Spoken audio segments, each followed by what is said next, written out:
nervous, on the surface I look fine. My brain feels heavy, my traumatized mind. And I'm so tired, I can't feel my eyes. Whoa, whoa. I'm petty, but I know how to lie. I feel feelings that I can't describe. I'm not breathing, but I'm still alive. Whoa, whoa. Shout out to Neoliberal Tears for this. Shout out to Twitter/X user Neoliberal Tears for resurfacing this clip. Neoliberal Tears commented at the top of the show, "What happened to my music?" One of my favorite commenters. Yeah, big fan. So much affection for me. Keep it in mind.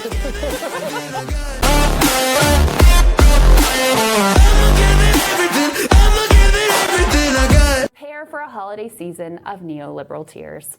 Hi, hello, and welcome to Nightcap with Neoliberal Tears. It is nighttime. This is your cap or nightcap, and I am internet historian Neoliberal Tears, and I'm here for you. I'm here to provide support, emotional, spiritual, and also help us remember who Democrats really are, especially when they're out of power and they pretend to support the things they do right until the moment they get themselves in there and backtrack. So I think there's a lot to cover. I was going to talk about the betrayal the Democrats have committed against their own base of voters after 2021, when they were elected and had the House, the Senate, and the presidency, and specifically their betrayal of healthcare activists who were pushing for the Democratic Party to support Medicare for all.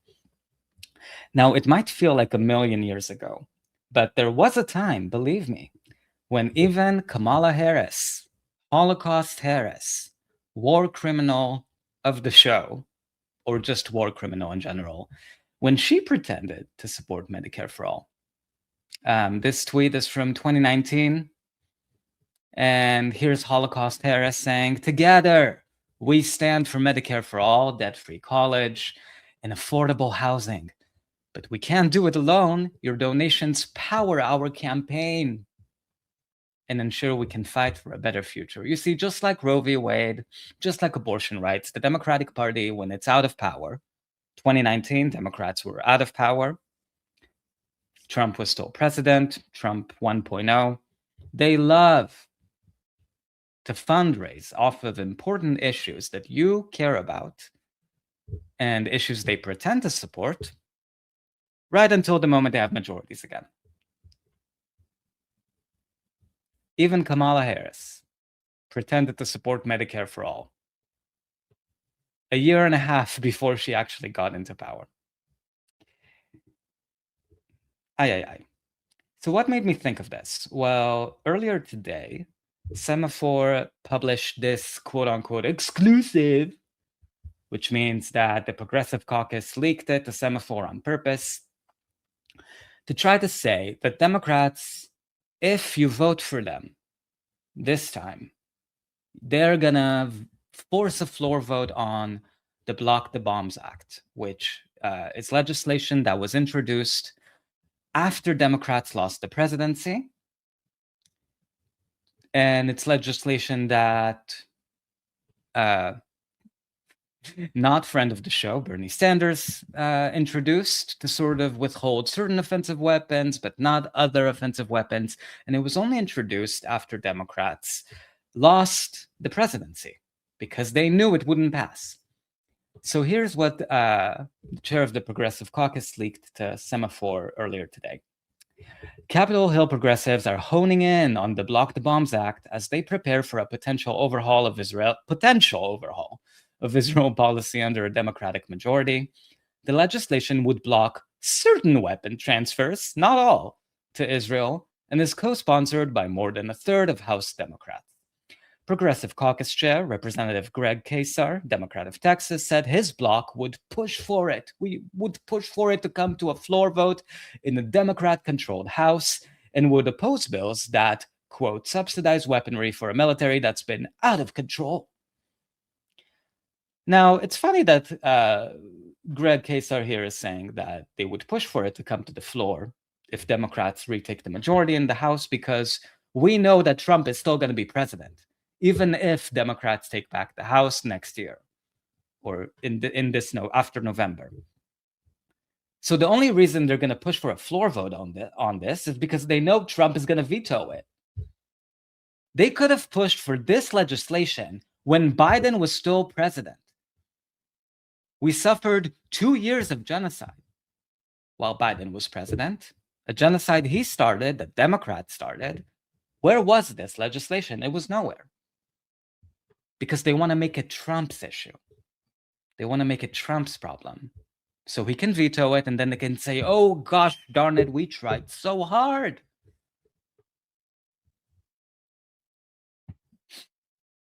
Greg Kasar framed it as a way for Democrats to rebuild relationships with voters that had frayed over the Biden administration's handling of Israel relations.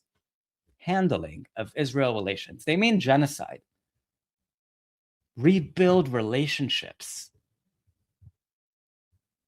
by introducing a bill after you're voted out of power so you can pretend to support it. The fuckery is unbelievable. But you're going to see they did the exact same thing with Medicare for all. And that's why you shouldn't trust them. From Greg Kasar, if we want to regain voters' trust, we have to say that the Democratic Party position in the past just has not worked. Oh, it just didn't work, Kasar said. It didn't work for the 70,000 people at least who were murdered by American bombs and Biden's mishandling of Israel relations. They can't even say Palestine. They can't even say Palestinians. They're not people to them. The only reason they're introducing this bill is to build relationships. And we know what that's code for. It's code for vote for us. Vote for us. Fucking vote for us. We need you to vote for us. We're not going to do shit for you, but we need you to vote for us. We need your vote. Here is a performative shit piece of legislation. Even for a performative piece of legislation, this is shit. It's fucking shit. It's not an arms embargo. They can't even do that performatively. House Minority Leader Hakeem Jeffries recently called for a, quote, reset on Israel policy. He means rebrand. We need a reset. Yeah, we lost the House, we lost the Senate, we lost the presidency over Gaza. Voters don't want to vote for us. People who voted for us in 2020 refused to vote for us in 2024. We just need a reset. The genocide hasn't worked. So disgusting. And why would they leak at the semaphore? Because they wanted to be out there. That, hey guys, they're jingling the keys in front of the voters. Hey guys, just vote for us in November. And even though Trump is still president, we promise to introduce a bill that has no chance in passing. And that's why we're introducing it. We could have introduced it when Biden was in power, but we didn't do that because we wouldn't want to embarrass a Democratic president and have him veto a Democratic legislation against genocide, which this, to be clear, is not. Ooh, Democrats are such fucking fuck asses. I can't believe it. I cannot believe they keep doing this shit, right, Ryan? False. It's just false, false. No, it's not false. I really thought we moved you in a healthier direction, Ryan. Like this Democrat, you need to interrogate why you're so subservient to the Democratic Party. It's a bad look for you. Nobody's with you. Nobody who's not like a terminal liberal who lives in Washington, D.C. buys anything you're saying. Or maybe somebody in a deep blue district in San Diego. Nobody else in the country buys your bullshit, Ryan.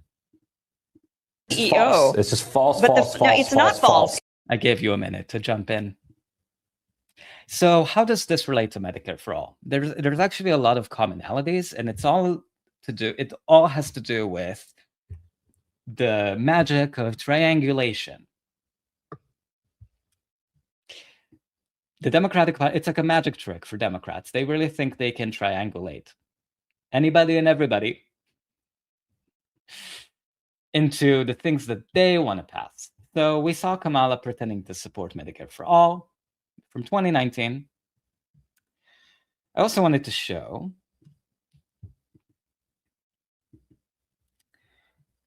this.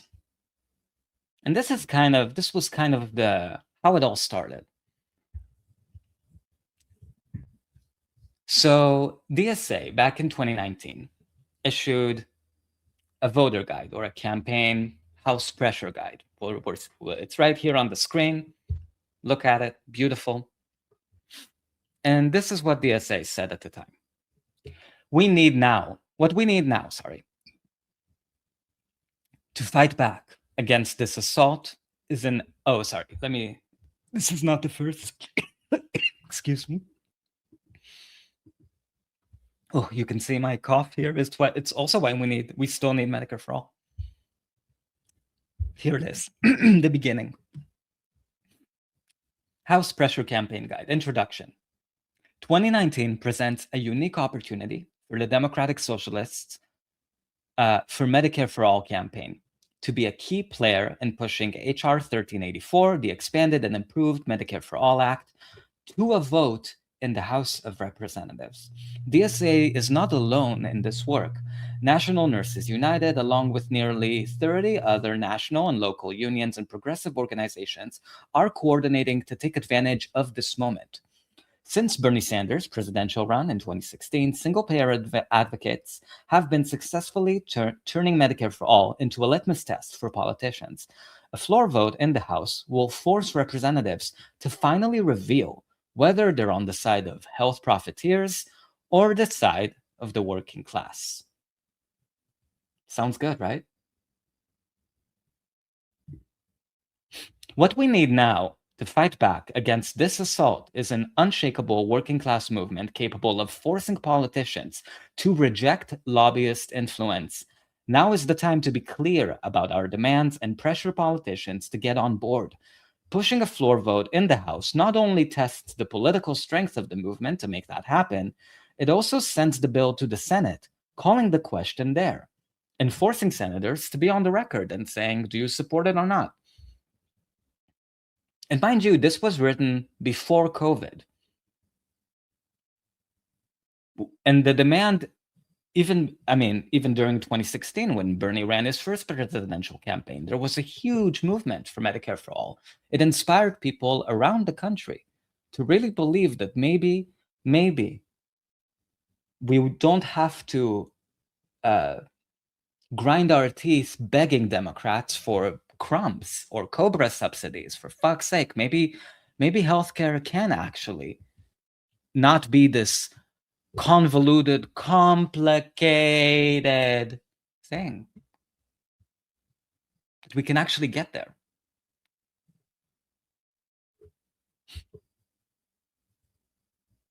Though we know Medicare for All will not become a reality under the Trump administration, a House floor vote is the best which side are you on political opportunity in 2019, and sets the stage to make Medicare for All the decisive issue of 2020. It definitely became the decisive issue of 2020. It definitely did. And I genuinely believe that Democrats' betrayal on healthcare after they came into power and after the 2020 election, I do believe that that's why they lost the midterms the year after. Because people were not voting for Cobra subsidies. People never voted for Cobra subsidies. They voted first, when they voted for Bernie, they voted for Medicare for All. And when they voted for Biden, they believed he supported truly a public option and would actually pass it because he has such great relationships with Republicans, blah, blah, blah, blah, blah. I really believe, because healthcare is still one of the top issues for the Democratic base. 10 years later, after Bernie introduced, Medicare for All into the lexicon. And I think it's really perverted and sick that Democrats are never planning on actually passing Medicare for all. They have no plans, not when they actually have majorities. It's only when they're out of power, like Kamala Harris, that they even pretend to care about it. So that was the DSA's campaign voting guide, arguing that there should be a floor vote on Medicare for all.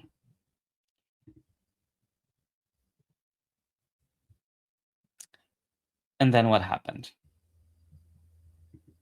As soon as Democrats got into power and the demand was made, I'm not going to get into the drama that has to do with personalities or media personalities and all that stuff. I'm going to focus on the elected officials and their excuses, because I think that's what you need to look out for when it comes to Democrats' betrayal, their pattern, how they say one thing when they're out of power, and a completely, totally different thing as soon as they're elected. So here's Representative Mark Pocan, one of the co-sponsors of the Medicare for all legislation, and here he is, right after Democrats won the House, the Senate, and the presidency. This is from January of 2021. Here he is telling a caller, a city council member, why he's not going to push for a floor vote on Medicare for all. Listen to his excuses. Listen to his bullshit.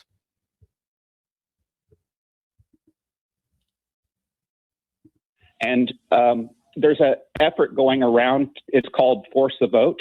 My tweet was retweeted by NFL Charger Justin Jackson and Jimmy Dore this weekend. It said 97 members of the Progressive Caucus, and none will hold their vote from Nancy Pelosi to get Medicare for all. 126 Republicans just asked SCOTUS to overturn the election.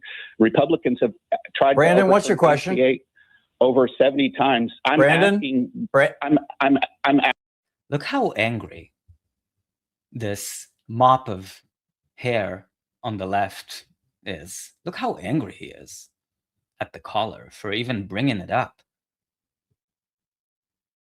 The disdain for voters and the impulse to defend elected officials like they're your babies, like they're your best friends, like they're your heroes, because you want to protect your access to Mark fucking Pocan, a disgusting ogre, a lying piece of shit. There's also a side of this that has to do with the entire saga of Force the Vote, American Crime Story. Also has to do a lot with access journalism and the role the media played in sabotaging the effort, the grassroots effort, to force a floor vote on Medicare for all. Just wanted to throw that out there. Asking Representative Pocan if he would force the vote on Medicare for all. The CPC chair is now the author of that bill 1384. And I got it. Thank you. So this is really reasonable, right? We just voted for you guys. Just voted for you guys to have the House, the Senate, presidency. Force a floor vote on this fucking bill you co-sponsored. You can do it now. You can do it now. You have a Democrat president, a Democratic House, and a Democratic Senate. Why not? Why not? What's holding you back? You co-sponsored this legislation. There's an incoming Congress member, a freshman Congress member, and one state solution supporter, Milat Kiros. They asked her in an interview when she was running against a Democrat who co-sponsored Medicare for all on paper, why are you primarying a Democrat who's progressive, who's a co-sponsor on Medicare for all? And Milat Kiros was very, very smart, very smartly said, it's not enough to be a co-sponsor when you also, A, take health insurance money, that's psychotic, and B, you're a co-sponsor on Medicare for all, but you never actually push for the bill to have a floor vote. That's trying to have it both ways. It's trying to say, oh no, I'm progressive. Look at me. Look at my I'm a co-sponsor. Don't primary me. I support you. I'm just never going to fight for the bill to actually get a vote. But I co-sponsored it. Look at me. I'm so progressive. I'm just like you. And she said it's not enough to just be a co-sponsor if you're never, ever pushing for the bill to have a vote when Democrats have majorities. That was Milad Kiros's case to her constituents, and she won. She was right to say that. But listen to Mark Pocan explain why they can't do anything as soon as Democrats are in power. Listen to the excuses. Congressman? Yeah, well, thank you, Brandon. First of all, I mean, congratulations on running for office and for being appointed to the city council. It's imperative that having a seat at the table matters. So I'm glad you asked this, because a few weeks ago someone asked this, and there's a former comedian with a YouTube show who, for clickbait, is putting out some really bad information about this, and I really would love to address it, because I think what's really important is I am one of the co-sponsors of Medicare for All. Pramila Jayapal is the author of the bill. She is the chair of the Progressive Caucus, and we've got a caucus for Medicare for All. We want to get this done, and I think it'll be done in the next, I don't know, decade is what I'm going to predict. The problem. We want to get this done. We know what you're going through. COVID is still ravaging the country. People need healthcare. People are losing their healthcare. They're losing their jobs. We're going to get it done. Maybe in the next 10 years.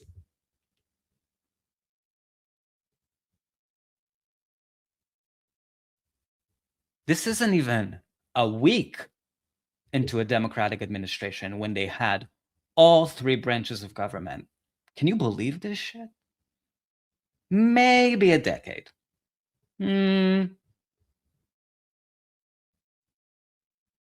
It's such a slap in the face. I actually can't believe. It really shows so many things. Like, it shows the chasm that exists between elected officials and the rest of us who need healthcare, who maybe don't have healthcare or haven't had healthcare in years.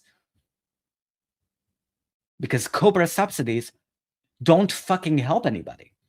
Look at the urgency for Mark Pocan, progressive, co-sponsor of Medicare for All. How urgent it is for him. We're going to get it done. We're going to deliver for you. Maybe in the next decade. Who knows? If you're not angry listening to this, there's something wrong with you. Or maybe you've never been impacted by the predatory, criminal healthcare system that exists. I see my bestie VIP is in the chat. Hello, Seeking Truth and Canines. It's just you and me. How are you feeling? How's your weekend? Good to see you. I'm so glad you're here. I don't have to listen to this alone. I'm excited to read your comment because I know you were there. You were there. I'm trying to reintroduce people to, I think, the original sin of the Democratic Party. One of the original sins, and by that I mean, I guess when I became more politically aware or conscious was right around that time. And I think it was such a massive betrayal. I wanted to remind people why Democrats suck so hard. I'm glad to see you. Let me read your comment and shut up. A lot of masks came off during Medicare for All, and now during the Gaza genocide. 1000%. All these pseudo-intellectuals and pseudo-leftists, journalists, and activists got exposed as grifters and opportunists. 1000%. That's the story. Right there. We learned so much about the priorities of journalists, access pundits, fake-ass bitches like Ryan Grimm. False. It's just false, false. No, it's not false. Ryan, you're going to get a lot of lashings tonight. You are part of this story, even though you don't want to be. And the impulse, and I think they were caught so red-handed because they also tried to lie to get out of it, right? Like we saw all of a sudden the talking point came out in order to sort of calm down the angry peasants or the base and sort of lie to them and say, this is actually a strategic mistake. You shouldn't support a floor vote on the bill I, Mark Pocan, co-sponsored, because it's a strategic mistake, it's a bad move. And what if Kevin McCarthy becomes speaker? What if they love negatively polarizing against a Republican. It's the easiest thing in the world. If they don't want to do something, they just say, well, what if a Republican gets elected? What about the Republican? Do you want that? Do you want a Republican? Do you want a Republican? Why do you want a Republican? And the hilarious thing is that was a lie. That was false. We're gonna hear Mark Pocan lie in just a minute about Kevin McCarthy. Let's let him try to weasel his way out of this. The problem is right now we have 118 sponsors to the bill. We need to get 218 votes in order to pass something. So I can tell you already that we don't have enough votes. So we can do what this person is recommending, but it's not. We don't have the votes. We only have 118 co-sponsors. Oh, shucks. We don't have the votes. We have the House, the Senate, and the presidency. And sorry, you're shit out of luck. Not strategic, because what will happen is if you force a vote on something, this is why we don't put things on the floor just to lose, is you're going to make a bunch of people who don't support it vote no, and it's harder to ever get them to vote yes. We never put bills on the floor if they lose. Isn't that interesting? The Block the Bombs Act that we just saw, that the bill that Democrats are pretending to support, that's for sure going to lose because Trump is president. He's going to veto it. The Iran war vote lost multiple times when Democrats introduced a bill to try to rein in the war on Iran.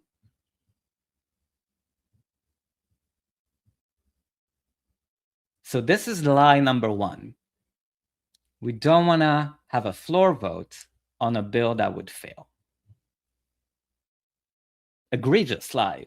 I mean, you can look at any bill. And also, part of the push and part of why the DSA voter guide supported forcing a floor vote on Medicare for all is because it has analogies to other struggles in the past that have, like women's right to vote. They introduced the bill over and over again. It failed at first, it failed again.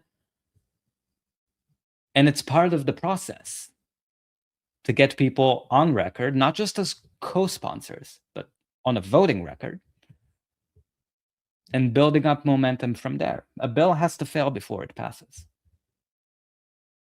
You have to try.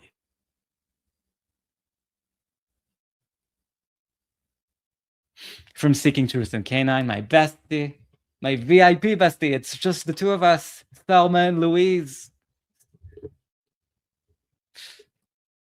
I can't believe these snakes still get a following. That's the problem regarding not impacted. A lot of folks think that they will never get affected.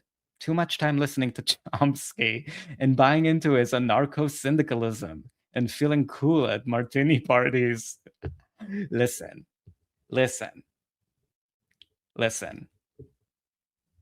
I think you just described Nathan Robinson very perfectly. It's so pathetic. Like, I can't imagine access being, or not even access, proximity to politicians. Like the way Tom Hartman was just berating the caller for asking a question about, a valid question about, hey, what the fuck are you going to do about Medicare for all during COVID? And it's all because they want to pamper they think they're celebrities. I've seen this dynamic only from people who adore celebrities and want their autograph and think they're superstars, and like stan accounts. Like, Ariana Grande stands, like, I don't know, pick your stand community. Like, they really just think their job is to defend because they want a pat on the head from the celebrity to tell them, good job, little baby. Thank you for defending my honor. It's pathetic. It's really pathetic. But I think even the stakes when it came to Medicare for all being on the table and seeing how quickly Democrats just pretended Medicare for all never even existed. As soon as Biden got into power, it's like, oh, we can't do anything. We can't do anything. Yeah, we introduced Medicare for all a bunch of times when Trump was president, but no, now we can't introduce the bill. Not going to happen because we don't want to embarrass Biden. We don't want to embarrass the Democratic Party. We have to be united. We have to be team players. We have to, the party comes before all. The party is the number one, the well-being of the party is and making everybody in the party comfortable and happy and being easy to work with. That's the priority number one. As soon as they have control of the three branches of government, because then you can't pretend anymore. You can't push performative bills. Those are actually going to be real votes and a real record. Because then you're not counting on the Senate voting it down or a Republican Senate voting it down, a Republican president vetoing it. No. Because think about it. If Democrats pushed for a floor vote on Medicare for all, let's say in 2021, let's say it got 90 votes from a Democratic House. It would have been an embarrassing look for Biden and Democrats to say, look, we said we supported Medicare for all as a party, or at least the progressives did, and we introduced it on the floor, and Democrats are the ones that failed it. It wasn't Republicans this time. It was other Democrats refusing to get on board. It's an embarrassment to the president. It's an embarrassment to your colleagues in the House.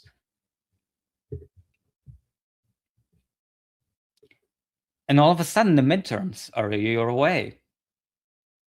And what if that embarrassment makes people say, fuck you, Democratic Party. I donated to you because I thought you would fight for Medicare for all. I saw the Kamala tweet asking for money and saying she supported Medicare for all. Now Kamala's vice president and Democrats betrayed the Medicare for all movement. They wanted to avoid an embarrassment. And a floor vote would have gotten, first of all, it would have really put people on the record, which elected officials never like to do. But it would have also embarrassed the president, showing him as someone who was against universal healthcare in the middle of a COVID crisis.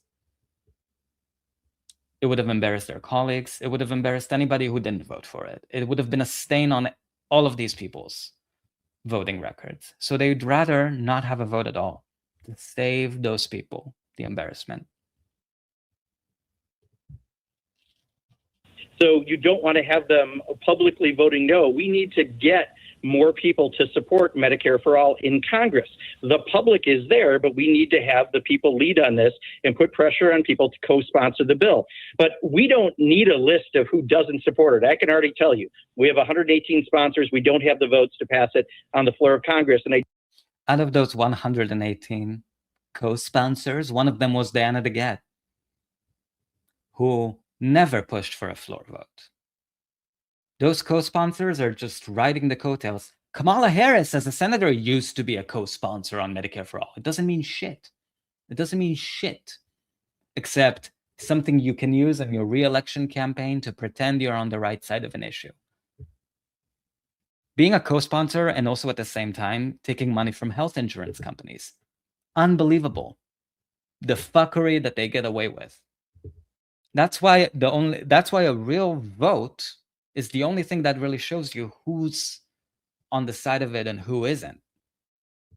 And sure, you might get a few people who say, well, it's going to fail anyway. I'm going to vote yes. But they're still voting yes. And then in the future, it's impossible for them to renege on it without looking like a hypocrite. From Seeking Truth and Canine, co-sponsor is like being a groupie. Exactly. And none of the substance of being a groupie. Like, you don't actually have to follow through. It's like, yeah, it's just optics. It's just for optics. It's not actually voting on the bill. Don't want to make people wind up voting no, then that are going to be much more difficult to ever get them to yes. So here, so we had the first lie, right? Which is we don't want to have a vote on a bill that's going to fail. Lie number one. Lie number two, oh, what if we embarrass those people who are going to vote no on Medicare for all in the middle of COVID? What if they're so embarrassed by that vote that they're going to resent the Medicare for all movement so much that they won't move to a yes? It's like trying to appeal to an abusive parent or something. Like, oh, if you get them to, like, we have to persuade these corporate pieces of shit who take health insurance money to vote yes. We have to coddle their feelings. We have to speak to their inner, soul or whatever. And you have to do that gently. You can't actually have a floor vote to force them to show where they actually stand. No. You have to compliment, you have to flatter them. Because if they vote no, it's harder to get them to vote to a yes. Politics is a game of fear, as Chris Hedges likes to say. Those people should be afraid to vote no on Medicare for all. And they would have been afraid to vote no on Medicare for all in the middle of a pandemic because it's a bad fucking look. Especially because, and I'll keep saying this, Democrats had the House, the Senate, and the presidency. You can't throw the ball at Republicans and say, oh, they're the obstacle. They have a majority. They voted it down. We want good things. We tried so hard. So this was lie number 2 from Mark. We're going to hear more lies. Don't worry. We have more lies from Mark. Strategy that's put out there, and I think it's really more about getting clickbait. But this is a bad strategy that's put out there, and I think it's really more about getting clickbait. What do liberals always love to say? I agree with you about the outcome. Maybe 10 years from now, who knows, whatever. Your strategy. That's what we disagree about. No. We disagree about everything, you piece of shit, Mark Pocan. We disagree you should be elected at all. I think Mark Pocan should not have health care. I think his family should have to pay the bills of him dying without health care. That's what I think he deserves. Than trying to pass the bill. But many good-hearted people who want to see Medicare for all are kind of saying, well, why aren't we doing this? Well, that's why we don't. There's many. And you can see here, he sort of lets you know that he has heard this from other people. This has been a real grassroots movement that nobody really covered. Definitely not mainstream media, but also to the extent that independent media really had like these people, because they're so embedded with politicians, even at the time, I'm thinking of the Young Turks, I'm thinking of Broken Points, all of these people, they refused to actually cover it as a serious issue that created a real backlash for progressive Democrats. Fraud Squad was trending for days because people wouldn't stop talking about it. So you can see here, even Mark is acknowledging other people have come up to him and asked him about it. hey, there's this DSA candidate voter guy that talked about a plan to force a floor vote on Medicare for all, to push for this thing, to actually, this is the next step. Why aren't you doing it? And the immediate impulse by these, as Seeking Truth and Canine, my bestie, said, was to delegitimize it,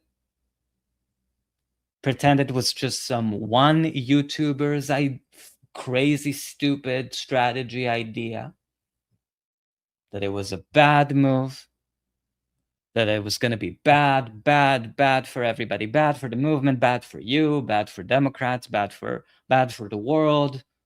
Having a floor vote on this legislation we told you we would fight for. No, we can't. Bad. It's just bad. It's bad strategy. It's bad strategy. Why is it a bad strategy? Well, because it's one YouTuber's idea. That's not true.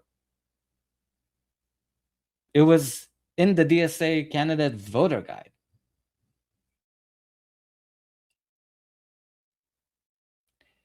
They tried to scapegoat and negatively polarize against this idea by saying, it's just one YouTuber being rude. That was the first one, or one of many. Then it was, well, what if Kevin McCarthy becomes speaker? Why do you support Kevin McCarthy becoming speaker? And that was a lie. And all of them parroted it. Because, and I'm talking about quote unquote independent lefty journalists. And they parroted it because, as Seeking Truth and Canine said, they wanted to protect politicians. They wanted to run interference for them, spew talking points on their behalfs at the expense of people, asking for Democrats to do something with regard to healthcare. It's so shameful. I'll never get over that. Bills we don't put to the floor if you don't want them simply to lose. So that's why we're doing it. Also, if this person was serious about it, you'd contact the author of the bill, Pramila Jayapal, or the groups that have been leading on this, none of which support this effort, because it will... You didn't follow the process. It's funny because Mark just said that people contacted him to ask, why aren't you fucking doing it? Why aren't you forcing a floor vote? And now he's saying, no, you have to go through the proper channels. You didn't do it on time. I think AOC said something like, it was a late strategy. You're late. All of these excuses, all of these lies, just one after the other. And it's all bullshit. The real truth, if people like Mark Pocan could find it in their body to not lie for 5 fucking seconds, is that they didn't want to embarrass the Democratic Party. That's why you're hearing all of these excuses. Hurt the cause in the long run. And this person also thinks it's okay if Kevin McCarthy becomes the speaker by withholding our vote for Nancy. But if you do that, the speaker sets every bill that goes onto the floor. That would be disastrous to everything. Now, Mark has been in the House for a fair number of years before this. So he knows what he just said is a fucking lie. He's saying, if you withhold, and this was the demand, right? Maybe I should have presented it in a slightly better way. Forgive me. The demand was, withhold your vote from Nancy Pelosi to become Speaker of the House. You're House members, you get to vote on a new speaker, majority speaker in the House.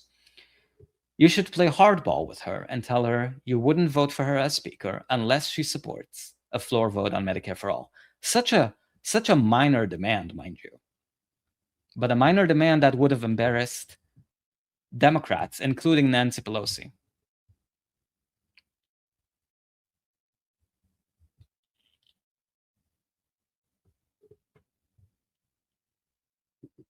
And because there were such tight margins in the House, someone made this graphic. This was not made with AI. This is pre-AI. Can you believe it? Someone made this graphic to show that there were at least 15 Congress members, House reps, who campaigned and got elected running on Medicare for all, fighting for Medicare for all. If any few of them, even just 3 or 2, because there were such tight margins, said, Nancy Pelosi, we're going to withhold our vote for you as Speaker of the House unless you give us a floor vote on Medicare for all, this legislation that we ran on to help us get elected. It shows you they could have coordinated between themselves. Okay, how about the 3 of you that have the best relationship with Nancy Pelosi? Ro Khanna, he's a bootlicker from California. He, all he knows is how to lick her pussy. So Ro Khanna, you should be one of the hardballs that tell Nancy she'll forgive you. You should be the one that withholds their vote. So because she won't punish you as much as she might punish other people. Pramila Jayapal, you're good friends with Pelosi. You should withhold your vote for Speaker unless she has a floor vote on your authored legislation of Medicare for all. And I think what we sort of learned by the fact that they refuse to do this, it's such a no-brainer, but the reason they refuse to do this, even fucking Pramila Jayapal, is that they never actually cared if Medicare for all would pass or not.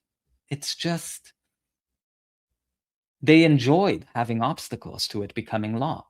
They needed it. That's what Mark Pocan was saying, with so much lack of urgency. We might get it in the next decade. Who knows? From my bestie, Seeking Truth and Canines, it's amazing to see Tom Hartman, author of Listen Liberal, and was it not Thomas Frank that wrote Listen Liberal? Am I wrong? Let me know. Of Listen Liberal, and promoted as the champion of working class and a sharp critic of the Democratic establishment, just sit back and not offer any pushback. I agree. His buddy-buddy relationship with Mark Pocan was more important than healthcare for people. It's so gross. It's so gross. But yeah, any number of these people, or, there's strength in numbers. If all 15 of them got together and said, uniting and saying, actually, none of us, we're all gonna hold out. There's strength in numbers. She can't punish 15 of you.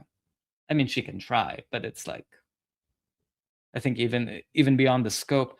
And also, it's the right thing to do, to fight for this legislation. And for people who get off on politics and triangulation and all of that stuff, maybe playing hardball and pushing for a floor vote on Medicare for all, maybe it would have forced the Biden administration and the sociopaths running and working for Biden, maybe it would have made them step back and think, you know what, there is a lot of anger on healthcare. They're pushing for a floor vote. It's going to be a big hassle. It's going to be a real embarrassing moment for us to see a legislation that we used to fundraise off of as a Democratic Party to get elected, and the progressive wing is really pushing for it. Maybe we need to deliver something, not Medicare for all, for fuck no, but maybe we do need to deliver on a public option. Biden promised it. We want to have a win before the midterms. We have the Senate, we have the House, we have the presidency. Maybe we do need to rethink. Maybe we need to not give up on a public option, because we are getting this heat from the progressive wing about Medicare for all. That's what's called politics. And maybe we would have been in a much better world today if at least people had the option, a public option, to sign on to Medicare. But Democrats refused to fight for anything because they wanted to be team players. From my bestie, Mr. Hartman. Okay, so I think he wrote a different book. You're right. Hartman is still promoted as a progressive radio broadcaster, but still did not offer any pushback. No, the fuck he didn't. No, the fuck he didn't. Oh, Speaking truth and canine, I hope you forgive me for torturing you with Mark Pocan here. There's only one more clip of lies. But can you believe the Kevin McCarthy lie? I really think that's what sort of exposed the facade of the fake progressive. The fact that they all lied about it. We saw David Sirota lie about it. We saw Mark Pocan just now lie about it. We're going to hear Pramila fucking Jayapal lying about Kevin McCarthy becoming speaker. When we know it's false. False. The lying. The gas, you know what? I know that word is used a lot, but the gaslighting during Forced the Vote was unbelievable to watch. Unbelievable to watch. And I really think TYT just, like, it never came back from that, in my opinion. Like, TYT, there was, like, after the Bernie wave in 2016, they sort of, like, were kind of, like, quote unquote, the home of progressive media. Like, they were the channel to check out if you were progressive or lefty. Now, I don't know anyone who watches TYT willingly. Maybe Cenk forces his family to like have it on the TV playing in the background on mute so he gets the revenue, but like no one I know will ever watch TYT. Because I think they lost their credibility over this, and they should. We want to get done in the next 2 years. So there's a lot of illogic that's offered out there on this proposal. What we need people to do is help us get more people to be sponsors of that bill so we can indeed pass it. But attacking the greatest promoters of Medicare for All instead of going after people who should be supporting it is a misguided effort. Why are you attacking me? Why are you attacking me?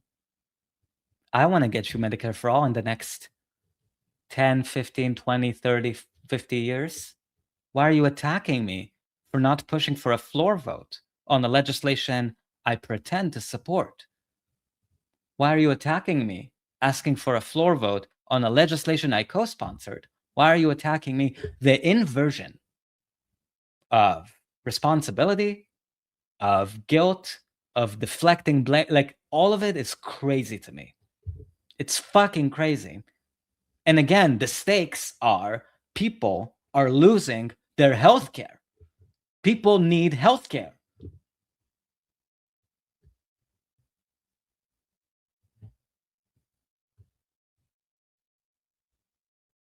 Why are you attacking me? They didn't attack you enough. And I think many good-hearted people, again, who want to see Medicare for All are listening to this. And I think I would recommend you help us get the sponsors we need so we can eventually pass this bill.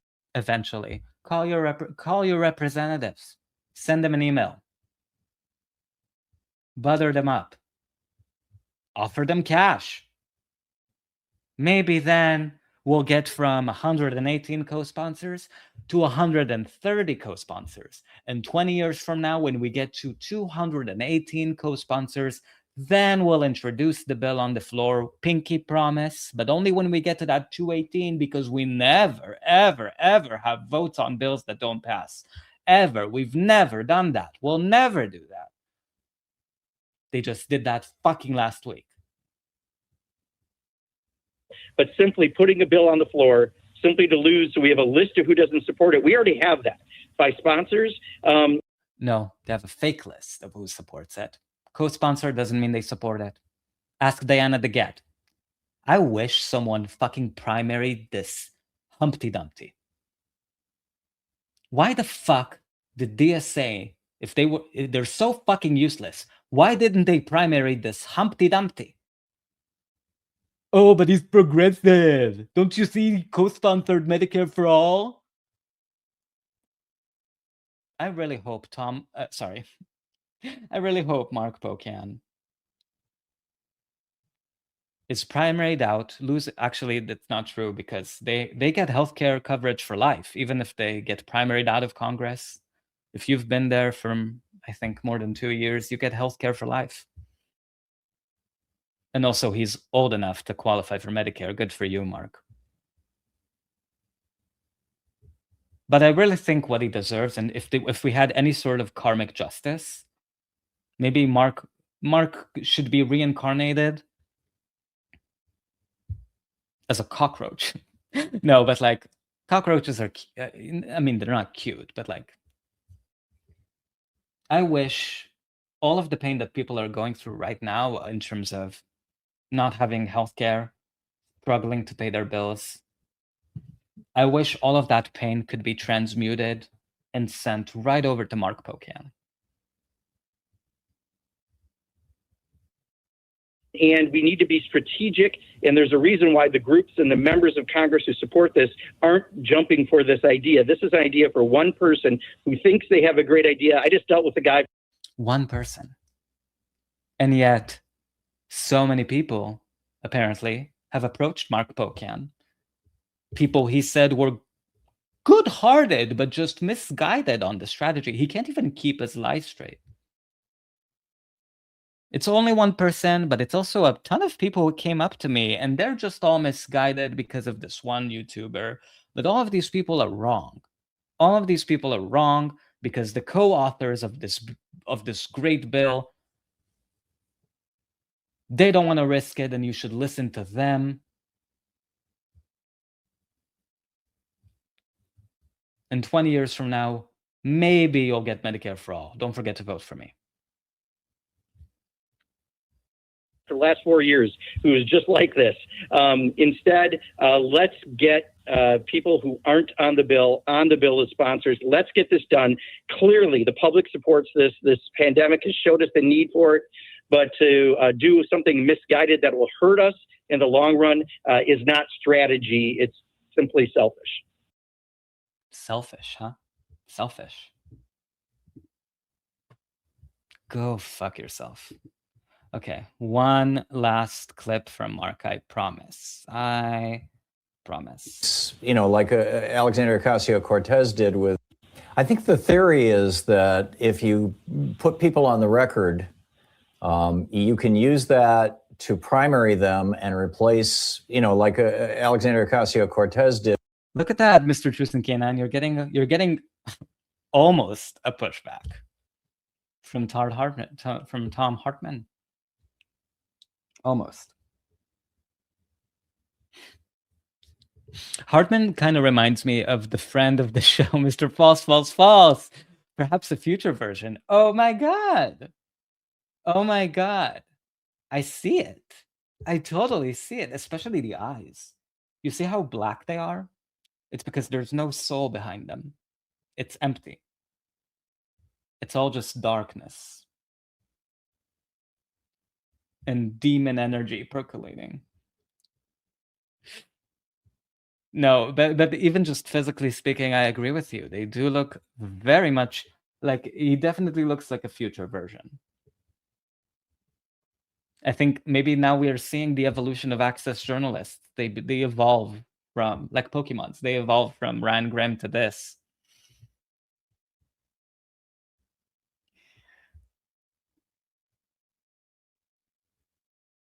You're right. You're 100% right. Thank you for flagging that. With, what was the guy's name that she replaced? Joe Crowley. Yeah, Joe Crowley. Thank you. You know, his record was pretty bad, you know, and so that bad record provided a space for a conservative to take his place. Is there any credibility to that theory? You already could do that, right? If they're not supporting it, you could, you know that, right? They're not a sponsor of the bill. You can ask them, would you vote for Medicare for all? And if they're not a sponsor, they're no. We already have the. Look how Mark keeps coming back to the same fucking talking point about, well, but if they're a co-sponsor, they support it. People are trying to prove that even co-sponsors are not real supporters. They're trying to move beyond the facade and actually get the legislation on the floor to a vote. That's the next step for it to become law. Even if the first vote fails, who fucking cares? So much legislation Democrats introduce fails. That's not what he's really worried about. So that's why he keeps having to make up new excuses, because he knows they're not landing. list. So that's not necessarily going to change those races. And that's why people like AOC are also saying the same thing that I'm saying, and why Bernie Sanders is saying the thing. But the same person is attacking. You see, so Mark Pocan is aware what AOC, how she responded to the forced to vote backlash, what Bernie Sanders has said. There has been some coordination behind the scenes between all of these fuckfaces about how to respond to this grassroots backlash from people who ask them for a floor vote on Medicare for all. They coordinated with each other. You can hear it. You can hear it in the responses. And that's why we had independent quote-unquote journalists pushing the Kevin McCarthy lie, that he could become speaker. Because all of these fuckfaces got together and figured out, okay, how do we stay on message? How do we react to this? How do we respond to this? Who's going to go on which show? We have to make sure we're consistent, that our message is consistent. We have to have the same excuses. We have to all be on the same page. There was so much fucking maneuvering. I need to see those group texts. I need to see those group chats. I can bet you anything that Ryan Graham was in those fucking group chats trying to help them come up with a messaging strategy to react to this, to why they're such fucking cowards who deserve nothing, and especially not healthcare. CEO. This is false, But false, no, false, it's not false. Ryan, you can deny it all you want. I'll see you at the trial. I'll see you in discovery. He knows how AOC reacted. He knows how Bernie reacted.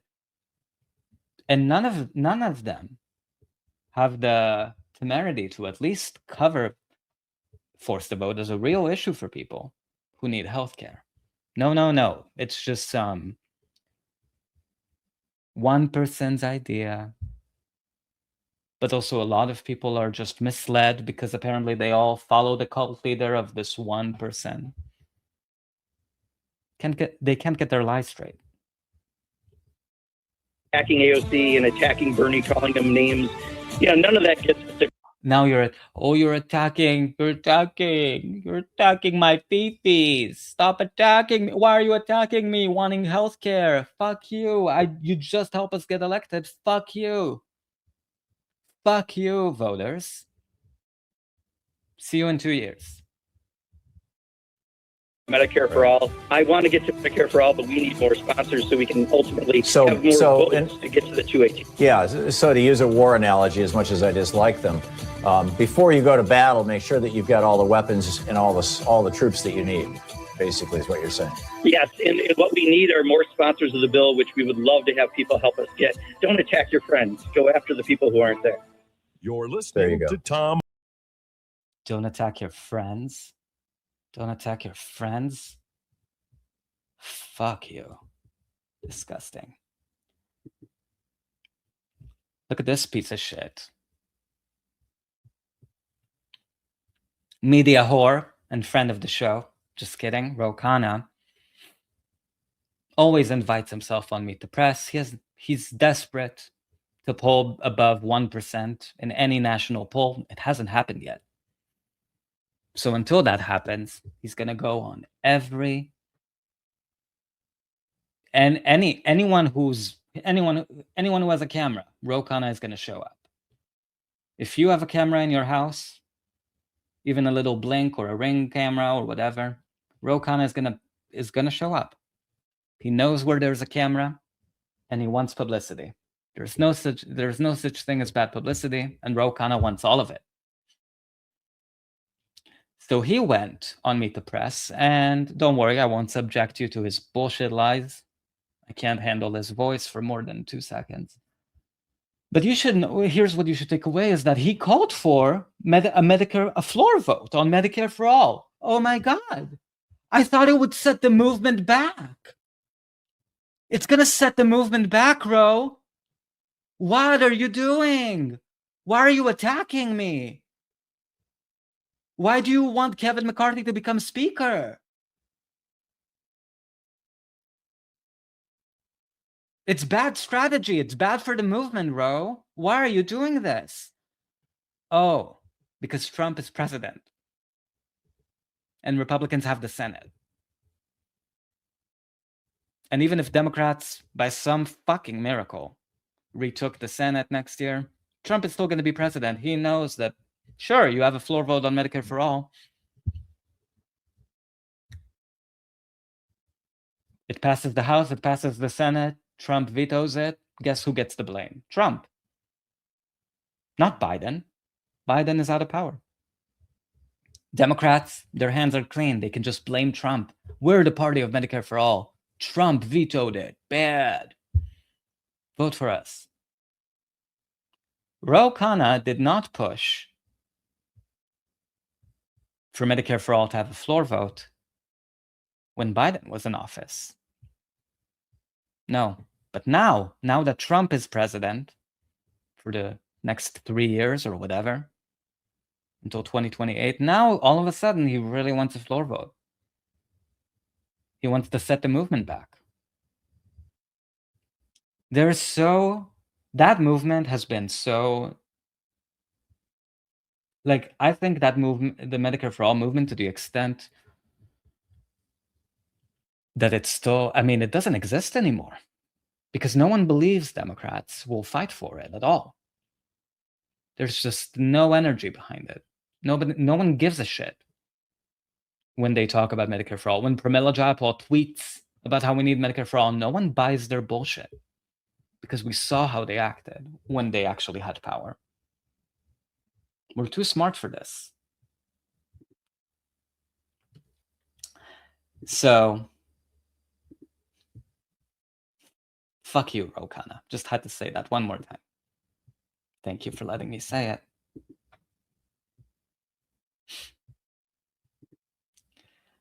Oh my God. Okay. So let's listen to Pramila Jayapal. We heard from Mark Pocan. Let's listen to the author of the Medicare for all legislation, Pramila fucking Jayapal, talking to friend of the show, Ryan Grimm, about why we can't have a floor vote on Medicare for all. Let's listen to this bullshit. And this was also from January of 2021. So you wrote in your memoir that the surprise PAYGO fight of 2 years ago that kind of blew up over the course of a day actually ended up having some positive repercussions for Medicare for all. Can you explain a little bit about how that came about? Yes, it seemed like a strange opportunity, but one of the things I've learned in politics is you've got to take every opportunity you can find. And so when the PAYGO issue suddenly blew up, we had the opportunity to say to the speaker that if we did not get a significant progressive win into, commitment from her, that we would not be able to support the rules package. And that win was getting her to actually approve of and allow to happen, because that's how these things go, hearings on Medicare for all. That was the first time in the history of Congress that we've had hearings on Medicare for all. So here's what Pramila is saying she negotiated back in 2019, that what she negotiated for previously as a concession from Nancy Pelosi. And she's saying, come on, Nancy Pelosi, progressives need something. Give us something. And what they asked for was, what Pramila fucking asked was hearings. Hearings about Medicare for all. Hearings. Did those hearings get us any closer to Medicare for all? Fuck no. But it gave you content, Pramila Jayapal, so you can be on camera. Even UFOs get hearings. Fake UFOs. So instead of fighting for a floor vote to actually put legislators on the record, Pramila Jayapal fought for performative hearings. And she's saying that's so amazing. Like, it's never in the history of ever done. Wow, we had hearings about Medicare for all. We invited people to share their traumas with the healthcare industry and We all just sat there and listened, and wow, hearings, wow, what a win. What a win. Now, don't forget to pay your copay.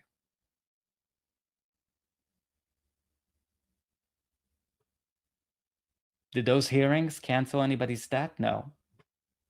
But we had hearings in 2019. We had hearings. Wow. Was no actual legislative proposal like the bill that I introduced, in 2019, 140 plus page piece of legislation. Before that, it had just been a 17-page resolution for Medicare for All, and we turned it into actual legislation of how this would work. The speaker agreed to that, and we were able to, for the first time in the history of the House of Representatives, have hearings in key committees, the Rules Committee, the Ways and Means Committee, and the Energy and Commerce Committee on Medicare for All. With our hearings, the powerful testimony of Adi Barkan, of Don Berwick, the former administrator for Medicare and Medicaid services, who came and actually testified about why this was important. And we were able to bat back. Wow. So you had all of these people share their traumas with the healthcare insurance industry. You listened to them. You looked at them. You said, I hear you. I see you. Maybe you even filmed them and put it in your fucking Twitter. And then you did absolutely nothing to deliver for them. Fucking it's criminal, actually. The level of deceit and bullshit that progressives get away with. That's why we saw Fraud Squad trending. It's not because of a YouTuber. It's not because of anybody. It's not because of anybody except those elected pieces of shit refusing to fight for the legislation, the same legislation they used to get themselves into office, that they ran on, that they promised people they would fight for.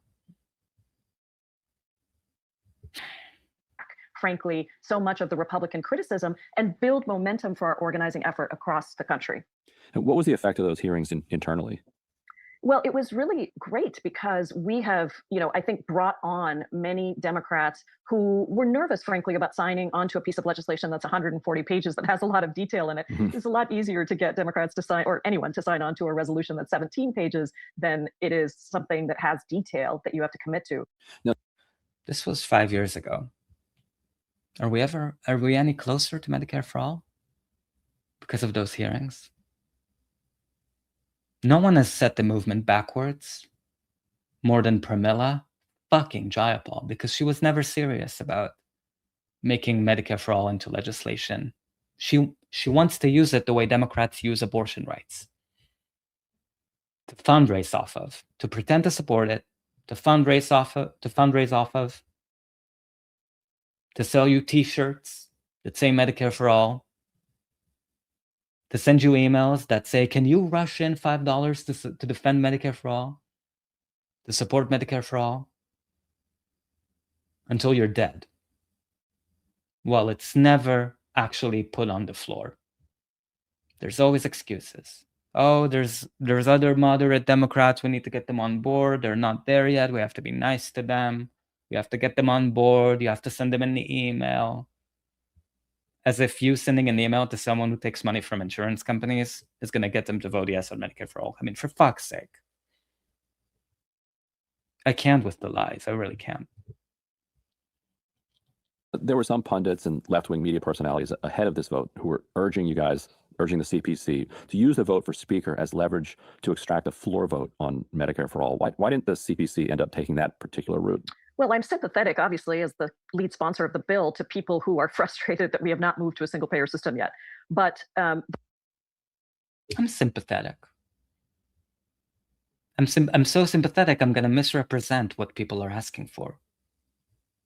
And say, oh, you're just frustrated that you don't have single healthcare yet. It's literally like the way I imagine, and Pramila has a temper, but it's the way I imagine an angry parent talking to the child they really couldn't give less of a shit about. Oh, you just want your candy now. You have to wait. You have to wait. People didn't think by putting it on the floor. No one thought. Even the DSA voter guide said it's not going to become law. The first vote is going to fail, but it's one of many votes that are going to have to be taken for it to eventually become law. You don't make legislation by not putting people on the record. But she immediately, the first thing she did is misrepresent. The first thing she did is actually pretend to be sympathetic. And then she immediately misrepresented them and saying, oh, they're just frustrated we don't have single payer yet. They're asking you for a floor vote. Let's hear more. The reality is that this is a very slim margin. Remember the liberal code words that we had? We disagree on strategy. That's number one. The second one that liberals love to use, reality. Listen, I live in reality. You, person asking me for things, you're just delusional. You don't live in reality. I live in reality. Here's reality. Here's what's realistic. I'm going to tell you what's realistic. And she got elected. The only reason she got elected is because she pretended to support Medicare for all. That giant witch.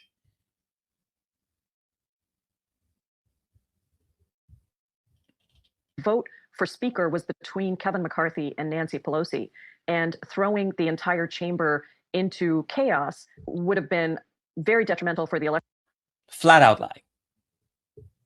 Kevin McCarthy could not have become speaker. We know that. It's an impossibility. It's if Democrats withheld their vote from Nancy Pelosi, if they couldn't come to an agreement, if a speaker wasn't going to be elected, it would have had to go to another round, and another round, and another round, and another round, until Democrats did pick a speaker. How do I know that? Because Republicans did the exact same fucking thing when they got into power in 2024. Did Hakeem Jeffries become speaker? No. Mike Johnson became speaker.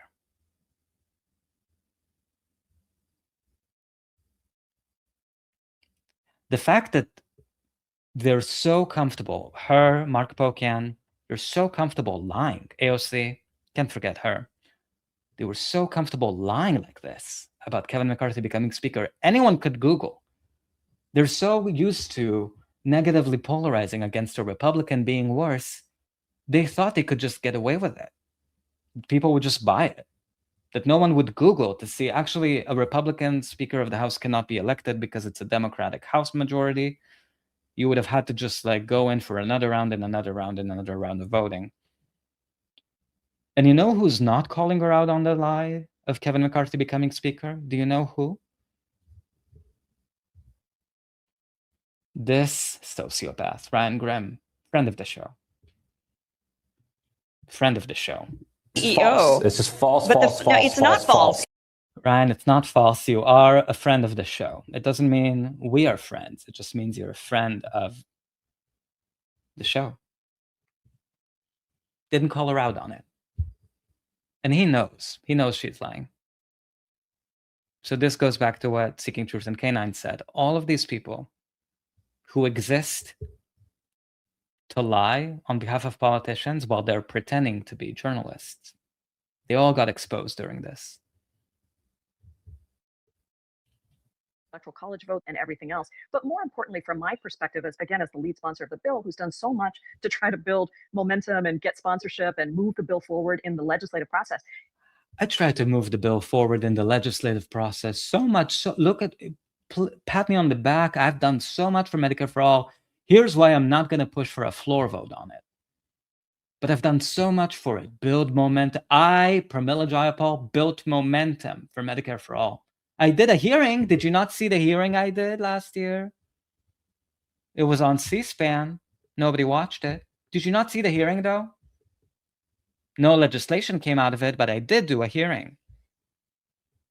Hey, Kime, welcome. You're not late. You're always on time. Welcome. How's your weekend? Good to see you. You're not late. If you want, you can rewind, or listen to it whenever. I was just giving Pramila Jayapal a hard time. Remember Force the Vote? American Crime Story. # Force the Vote. We're listening to Pramila Jayapal lie her face off. And Ryan Grimm doing what he always does. Access journaling. False. It's just false, false, false. No, it's not false. Oh, quiet. Quiet little baby. I didn't think it was a smart idea. I mean, for us to force a vote on Medicare for all. It's not smart. It's a strategic mistake. Have I mentioned that you don't live in reality and I do? Realistically speaking.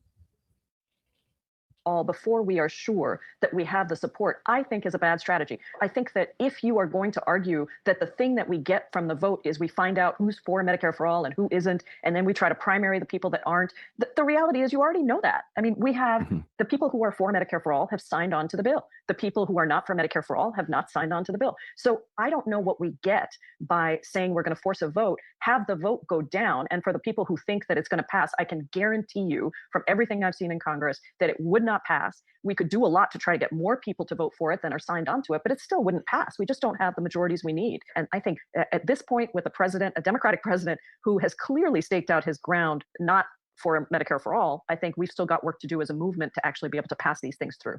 There was a sense among some people that this moment was the moment that progressives in Congress had to use their leverage. And with this gone, there's no more leverage left. What's your analysis of that position? And what leverage does the CPC have going forward? Well, we have a lot of leverage because it's a slim majority. At the same time, what I always tell people is remember that if we have a lot of leverage, so do others. So anytime you have a slim majority, and I served in the minority in a state Senate where all the power went to the middle, or the most conservative Democrats and the most liberal Republicans. Because if you're a progressive, if you want to say, well, I'm going to withhold 5 votes or 10 votes or whatever it is for this bill, then if the bill suffers a defeat, the way that it's countered by the rest of the chamber is to make it more conservative and to actually get 5 Republicans to vote for the bill. So I think people just have to understand we've got.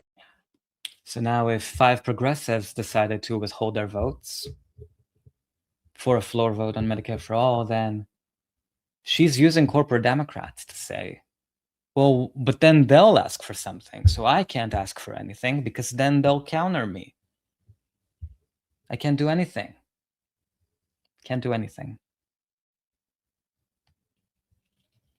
To do this carefully and thoughtfully and well in advance. Things that come up at the last minute are generally very difficult to get through unless you've already been negotiating. Look how consistent all of the lies she told are with Mark Pocan's. Bad strategy. Kevin McCarthy will become speaker. I'm sympathetic, but no, I'm fucking not. Can't do it. It will hurt the movement. Don't attack your friends. When it comes to your leverage, it seems like what you're saying is that you would need to find bills that the House leadership can't move to the right and pick up Republican support. So that would have to be something that is so toxic to Republicans that there's no amount of moving it to the right that could help. And one of those, I guess, would be anything involving the Affordable Care Act. That's right. Republicans just politically, they can't touch anything close to Obamacare unless it's a full-on repeal of Obamacare. And so there do seem to be some fixes coming in the House to Obamacare. And I saw You're not getting Medicare for all from a Democratic House, Senate, and presidency. You're not even getting a floor vote on it. But you're getting COBRA subsidies.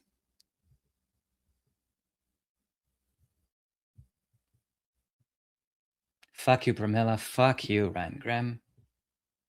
Rot in hell. So this is an interesting quote that I actually pulled from a Politico article back in 2023. And it had to do with the ceasefire push that people, grassroots movements, conscientious people in general, were asking Democrats to support a ceasefire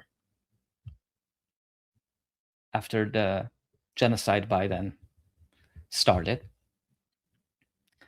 And Democrats doing what they always do, they didn't want to support a ceasefire. It was too lefty, too progressive, so they tried to triangulate it. Even Bernie Sanders, a not ceasefire, humanitarian pause, whatever the fuck. And they brought up healthcare in this article, specifically as an example of how Democrats triangulate everything to death. To death. So I thought the parallels between the genocide and healthcare and how Democrats just keep repeating the pattern of never delivering anything ever was really highlighted in this piece. So this is in regard to the ceasefire resolution. Representative Betty McCollum, Democrat of Minnesota, didn't sign on because the resolution wasn't, quote, written as artfully as it could have been. That's another liberal euphemism for things they don't want to or don't give a shit about or don't want to support. Oh, it's just not written well enough. When Rashida Tlaib introduced her resolution against the war on Lebanon, that's exactly what quote unquote progressive Democrats said. Oh, we can't support her resolution because it's not well written enough. A quote meaningful ceasefire, she said, it has to be inclusive of the whole region. You can negotiate with a terrorist group for a ceasefire. That's her excuse. Instead, like many fellow Democrats, McCollum called for a humanitarian regional ceasefire. She said that she still faced recent protests at her office. Oh, wow, she triangulated into people were asked her for a ceasefire. She said no and gave them crumbs instead of a fake regional pause. And she's pissed that they still protested her office. Fucking witch. Demonstrations at lawmakers' homes could go too far, McCollum added, especially if you have young kids or people in the neighborhood get upset. All these people protesting a genocide that disproportionately killed, murdered children and elderly people. But don't go and protest at my house. What about my children? You're making them uncomfy. You're making them uncomfy. I don't want to support a ceasefire, you crazies. Stop protesting me.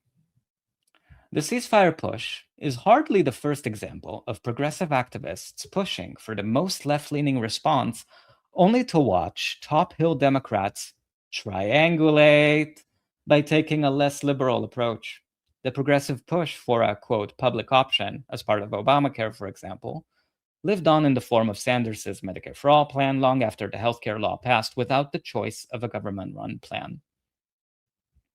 So there's sort of an allusion here to the fact that Democrats refused to meet their voters where they are when it came to healthcare.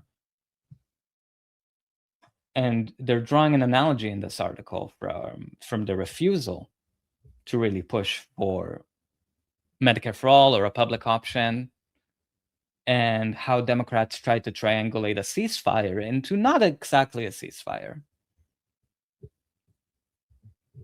It's what they always do. Because they're pieces of shit.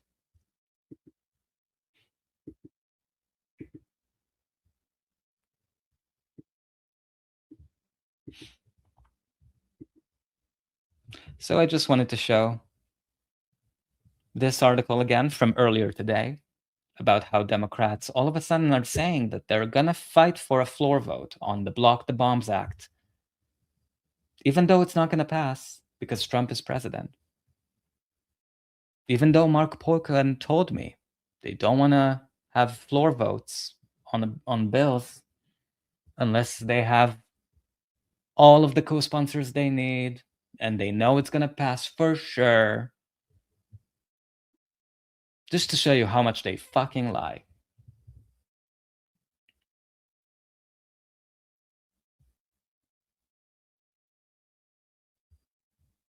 And for Greg Kasar to frame it, he framed it as a way for Democrats to rebuild relationship with voters that had frayed over the Biden administration's handling of Israel relations.